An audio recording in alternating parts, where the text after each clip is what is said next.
কেমন আছেন সবাই? আজ করব বাঙালি স্টাইলে উইপ্পি রেসিপি। আসুন শুরু করি। বাঙালি মানেই সব কিছুতে থাকবে আলু আর বিভিন্ন সবজি। প্রথমে কড়াইতে দেব বেশ কিছুটা জল, তাতে দেব লবণ আর কিছুটা সর্ষের তেল। এদিকে আমি 4 প্যাকেট উইপ্পি নিয়েছি। প্যাকেটগুলো থেকে উইপ্পি আর মশলা আলাদা করে নিলাম। প্রথমে আমি উইপ্পি নিয়েছি, আপনারা চাইলে যে কোনো নুডলস নিয়ে এই রেসিপিটি ট্রাই করতে পারেন। জল ভালোভাবে ফুটে গেছে, এবার উইপ্পিগুলো দিয়ে দেব এক এক করে। 2 থেকে 3 মিনিট ফুটিয়ে নেব। বেশি সময় ধরে একদমই ফুটাবেন না, এতে উইপ্পিগুলো নরম হয়ে যাবে, খুব ঝরঝরে হবে না। এবার চুপড়িতে ঢেলে নিয়েছি উইপ্পিগুলো। দেখুন একটার সাথে একটা একদমই লাগছে না, সবগুলো ঝরঝরে হয়েছে। এবার একটা বাটিতে 2টো ডিম ফাটিয়ে নেব।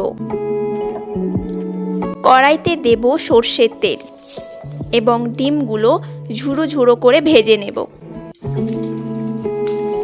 দিলাম সামান্য লবণ। হালকা নরম করেই ভেজে নেব ডিমগুলো। দেখুন ভাজা হয়ে গেছে, এবার নামিয়ে নেব।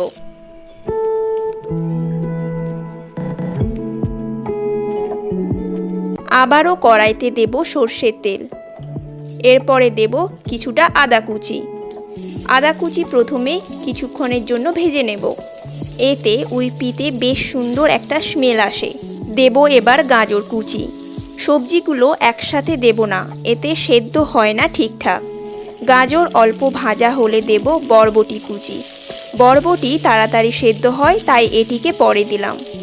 শেষে দেব আলু। এদিকে প্যাকেটগুলো থেকে মশলা বের করে নিচ্ছি। প্রথমে 2টো প্যাকেট মশলা বের করেছি। শেষে দেব আলু। বাঙালি মানেই সব কিছুতেই আলু থাকবে। এবার সবজিতে দেব নুন ও অল্প হলুদ।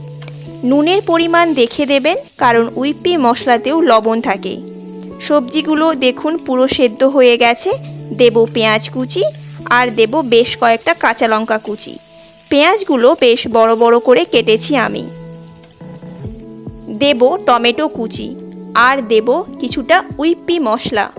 আমি প্রথমে কিছুটা উইপ্পি মশলা এখানে দিলাম, বাকিটা পরে ইউজ করব। দেব ডিমের ভুজিয়া। আবারও সব কিছু ভালোভাবে একবার নাড়িয়ে নেব। সবজিগুলো ভাজার সময় কিন্তু আমি একবারও ঢাকনা ইউজ করিনি, ঢাকনা না দিয়েই সব কিছু ভেজেছি। এবার দেব উইপ্পিগুলো। ভালোভাবে সবজিগুলোর সাথে মিশিয়ে নেব।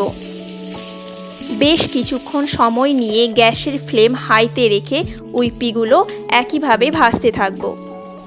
এবার বাকি মশলাটা দিয়ে দেব।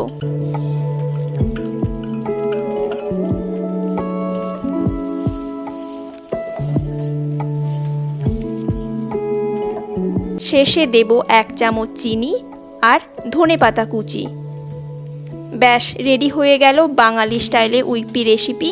কে কে আমার মতো একইভাবে উইপ্পি করে খান কমেন্ট করে জানাবেন। যদি ভিডিওটি ভালো লেগে থাকে তাহলে লাইক করবেন, কমেন্ট করবেন আর আমার চ্যানেলটিকে সাবস্ক্রাইব করে পাশের বেল আইকনটি প্রেস করবেন। ধন্যবাদ সবাইকে। ভালো থাকবেন, সুস্থ থাকবেন।